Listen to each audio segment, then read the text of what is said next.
बिस्मिल्लाहिर्रहमानिर्रहीम। Honourable minister Pakhtun Yar साहब, Chinese friends, government officials, Amjad Aziz Malik साहब, स्टूडेंट्स फ्रॉम बिजनेस कम्युनिटी, अस्सलाम वालेकुम।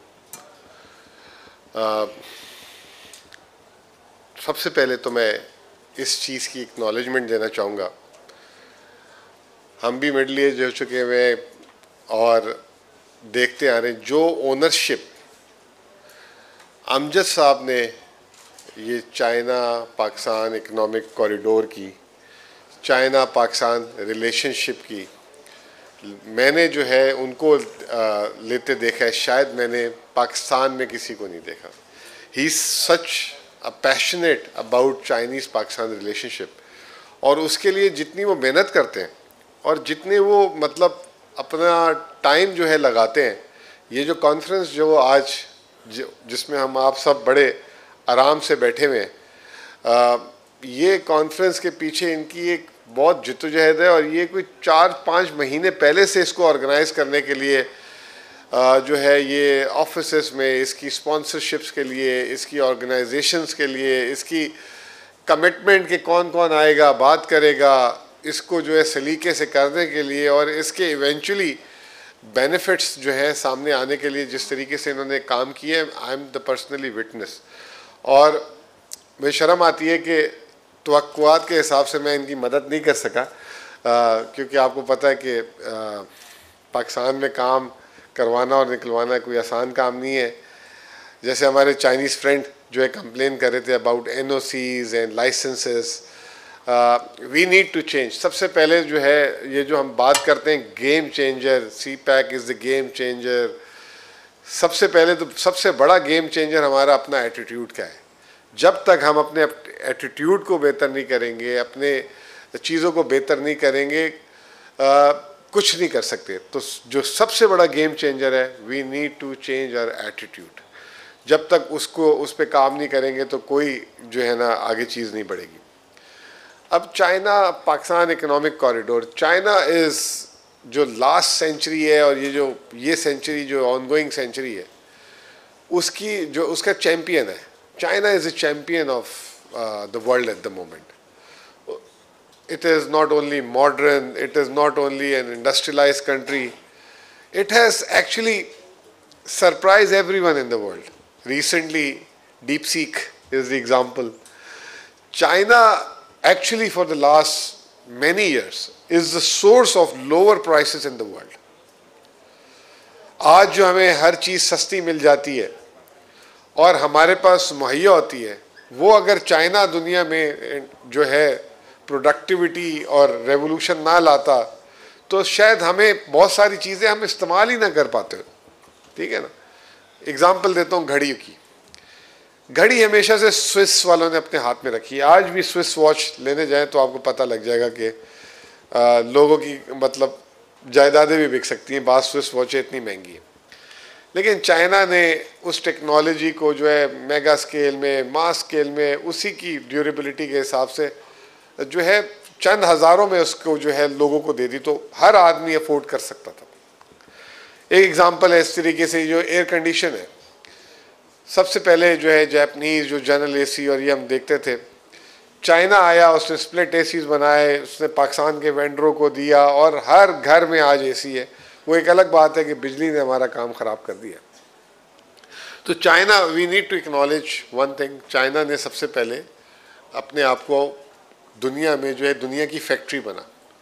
दुनिया की जब वो फैक्ट्री बना, उसने जो है हर चीज़ दुनिया की जो जिस मुल्क में पैदा होती थी, China is the only constant जहाँ पे दुनिया में जो पैदा होता है वो चाइना में पैदा होता है। वरना कोई मुल्क किस चीज़ के लिए मशहूर है, कोई मुल्क किस चीज़ के लिए मशहूर है, कोई कपड़े बनाने के लिए आ गया है, कोई गाड़ियाँ बनाने में आ गया, कोई इलेक्ट्रॉनिक्स बनाने में आ गया।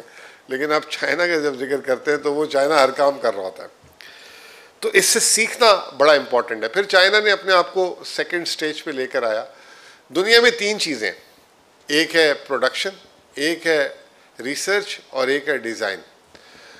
सारे जो है रिसर्च और डिज़ाइन में वेस्ट को देखते थे और वो जो है सारी चीज़ें बन के चाइना के आते थे। अब चाइना ने उसमें भी महारत हासिल कर ली है। अब ऑटोमोबाइल जब हम नाम लेते हैं तो सबसे पहले एक नाम आता था जर्मन। फिर उसके बाद जापान ने उसकी जगह ली, कोरिया ने भी पार्शली ली। कोरिया एक्चुअली फ़ोटोकॉपी निकालता है हर एक की चीज़ों की, उसकी अपनी रिसर्च और डेवलपमेंट नहीं है ज़्यादा उसकी। लेकिन चाइना ने आके सबसे पहले तो जो दुनिया की, आप सऊदी अरब जाएं, इवन अब यूरोप में भी देखें, दुनिया में जितनी बसेस है उसको जो है टेक ओवर कर लिया बसेस की प्रोडक्शन को। Chinese hybrid buses, diesel hybrid, we have this on the economic corridor, जो चाइना की बसेस चल रही हैं यहाँ पे from China. Now they are actually the champion of EVs, EV technology, BYD।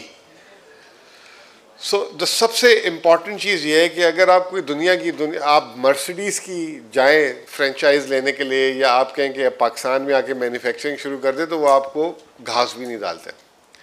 China की सबसे अच्छी बात यह है कि they are open to all.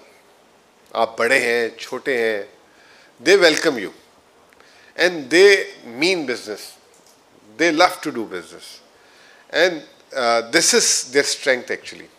और हमने देखा कि पाकिस्तान में अब BYD is now manufacturing. Pakistan में जो है हुवाई जो है वो भी यहाँ पे मैन्युफैक्चरिंग कर रहे हैं, और ये जितनी भी LCDs वगैरह हैं they are manufacturing here also, import भी करते हैं। तो China is the champion of the world, there is no doubt about it. और अभी रिसेंटली हमने देखा कि ये जो हुआ, ट्रंप ने आके वो सारा कुछ ट्रंप ने एस्केलेट ही चाइना को काउंटर करने के लिए किया, बाकी सबका एस्केलेट करके उसने विड्रॉ भी कर ली सारी चीज़ें। He just want to make sure कि जितना तेज़ी से चाइना आगे जा रहा है तो उनका बैलेंस आउट होता नज़र आ रहा है। तो वी हैव टू, जो सबसे पहले चीज़ है कि हमारे लिए इम्पॉर्टेंट चाइना है, क्योंकि चाइना जो है दुनिया की हर चीज़ बनाता है, तो हमें we need to stay with them. फिर चाइना ने हम पे एक ये जो है, मैं थोड़ा सा आपको बैकग्राउंड बताता हूँ। ये CPEC जिस पे आज कॉन्फ्रेंस है, एक्चुअली CPEC वैसे तो 2013 में स्टार्ट हुआ है, बट इसके पीछे जो बैकग्राउंड है ये it started in Musharraf time.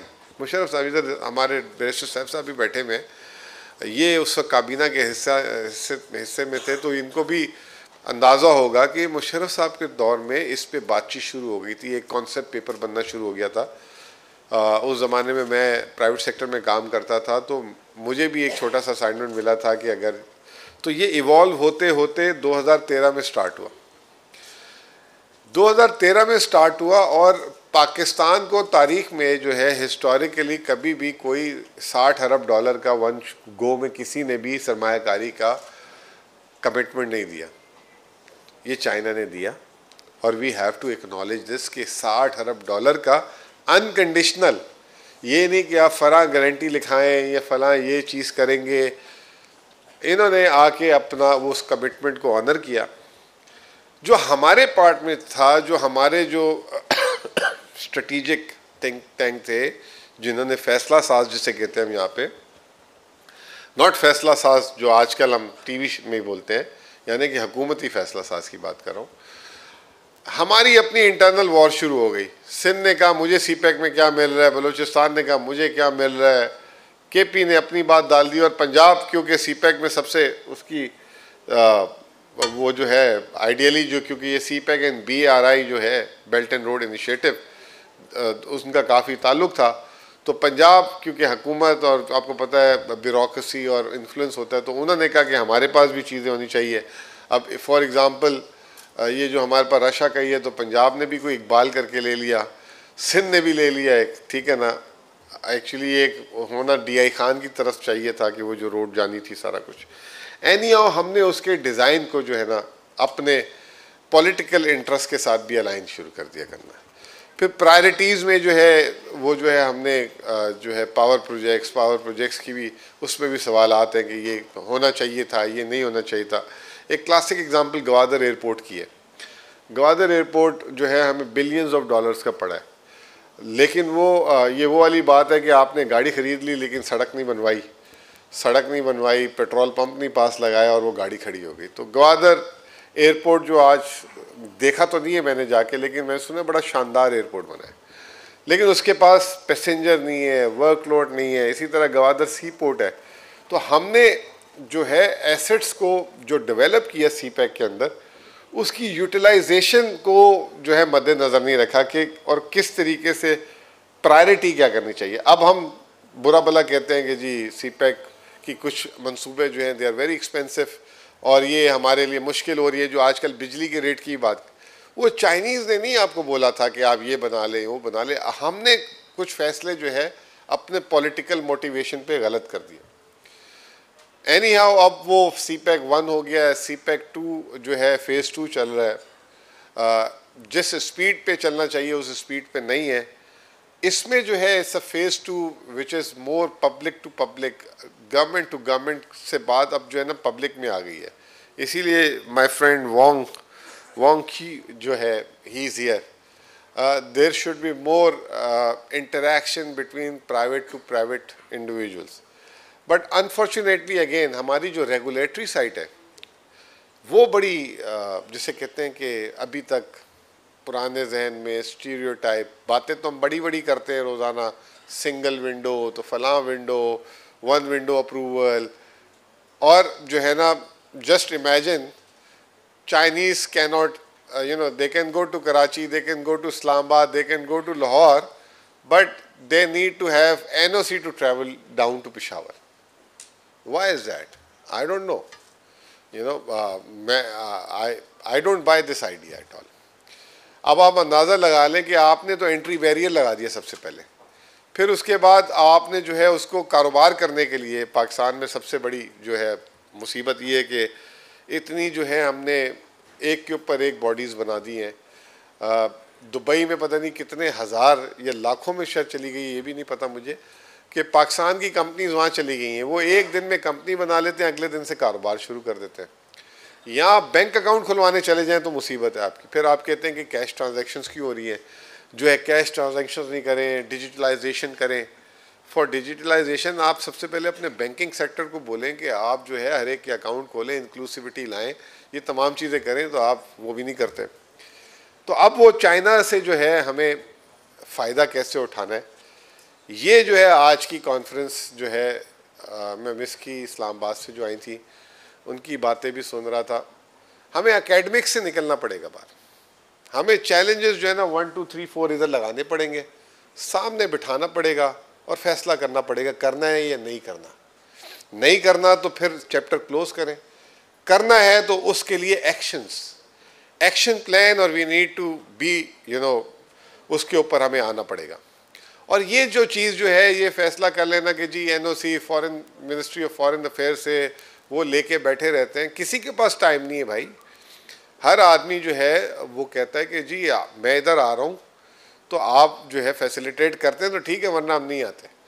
तो हमें जो है फैसिलिटेशन देनी पड़ेगी एट एनी कॉस्ट। अब सूबाई फैसिलिटेशन कितनी है मुझे इस वक्त as I am talking I don't know कि हमारी तरफ से कितने हार्डल्स हैं। और हमारा एक इदारा है बोर्ड ऑफ इन्वेस्टमेंट, उनके साथ एक दफ़ा बैठना पड़ेगा। लेकिन अगर वफाकी साइड से जो है अगर हार्डल्स हैं और आपकी जो है ट्रेड के और इंडस्ट्री के जो अप्रूवल्स और NOCs उनके एंड से है, तो इसको भी डिवॉल्व करना पड़ेगा। फॉर एग्ज़ाम्पल आपका तोरखम बॉर्डर है, तोरखम बॉर्डर से जब यहाँ से सामान जाता है तो वहाँ पे जो टैक्स कलेक्टिंग एजेंसीज़ हैं वो सारी फेडरल हैं। अब वहाँ पे कोई चीज़ ब्लॉक होती है, लोग सूबाई हुकूमत से बात कर रहे होते हैं। अब सूबाई हुकूमत क्या कर सकती है उसमें, कुछ नहीं कर सकती। तो ये हमें थोड़ा सा जो है ना वी नीड टू इंश्योर के और सबसे इम्पॉर्टेंट बात यह कि Chinese are not new to this KP। जितने आपके मेगा प्रोजेक्ट है most of them they are involve. ये जितने भी आपके डैम और ये जो water projects and power projects हैं वो सारे के सारे ये काम कर रहे हैं। So they understand the people, they understand the economy, they understand the potential of this region. He's talking about minerals and mines, definitely, But what we actually is looking for, we need to have the value addition here. We want you not to extract minerals from here and take it as a raw material. Bring the technology, make it finish, and export from here. What do you process? So, the point is, we will welcome these kind of investments that that will bring technology here, one. Number two, they process here and they package here and then they export it. So, this is how, our region will get developed. How you facilitate our Chinese? From the provincial standpoint, I think, I can sit down with you, I can introduce you to the relevant person. We want to facilitate, but the federal level thing is beyond our scope. We can talk to them also, but the biggest issue is NOC. Why NOC is not being given? That is the first thing. Second thing, I'm sure if NOC will be, if NOC is an issue, must be the visa also the issue also. I don't know how easy to get visa, but for Pakistan, visa not issue, but for Pakistanis to get Chinese visa is issue. People from Pakistan, if they want to visit China, we get lot of, trouble, and, we need to get visa. It's not an easy, it's easy to get US visa, UK visa, Chinese visa is, restricted for us. So, we need to work. If our investors want to go to your country, definitely we need a visa access. Like you just invited 50,000 jobs, the basic and the primary thing is we need to get the visa for them, and so this must be done from China and also. Yeah, okay. So the point is now we need to take decision. We need to start. We are into the phase 2. As I said, China, before they were into the odd jobs, like they were like making T-shirts, they were making shoes, etc., etc. Now they are more, high-tech, service-oriented, research-oriented, iPhones, electric cars, etc. So now your labor is getting expensive as well. So like China, they have transferred their, few industries to Vietnam, Cambodia, etc., etc. We want Chinese to bring their industry here. If you are going to export from China to US, you have 185% tariff. Luckily we have, after the increase, 29% tariff. So we will try to bring it down also. So take an advantage of us. Khyber Pakhtunkhwa, why is, suits you? At the moment, we don't have any steel mill. And for steel mill, you need ore. And the second thing, you need power. We have ore here. And Khyber Pakhtunkhwa is producing the cheapest hydel, the green energy. And eventually, if you are going to produce your steel with the green energy, you will be able to export it also. So bring your steel mill here. Bring your mining industries here. Similarly, due to the cheap power, you can bring your cluster here, maybe, textile or anything else. So Khyber Pakhtunkhwa, is ideal in terms of that. Raha Sawal, our taxation is not that much also. So if there will be any foreign investment, and if any of the local taxation hurts you, we can review that also. So the point is, let's not just talk, let's just move ahead. So we need to move ahead, and this is very important. Otherwise, already from the start of the CPEC, it's been 12 years. So there will be another 3-4 years. So the point is, we need to have an action plan, and the action plan should be practical. It should be, goal-oriented, and we need to assess, all these things are actually taking us forward or backward. This is very important, because whatever the investments have been done, for example, in the power sector, it has backfired, not due to the China, because of our policy actions, because of our policy design. So, we need to think above, emotion and everything. We need to be practical in most of our decisions. I like to say thank you very much, specially thank you to Amjad sahab. आप सारों का भी बहुत बहुत शुक्रिया for listening patiently. और I am sure कि वो स्टूडेंट्स को इस तरह तो नहीं बिठाया हुआ कि जो जो बैठेंगे तो उनको कुछ एक्स्ट्रा मार्क्स मिलेंगे उनके असाइनमेंट्स में या डिग्री में। अगर वो इसलिए बैठे हैं तो फिर मज़ा नहीं आया। और अगर वो वाकई में कुछ मतलब बात सुनने और समझने के लिए बैठे हैं तो I really appreciate you. Thank you very much. Thank you.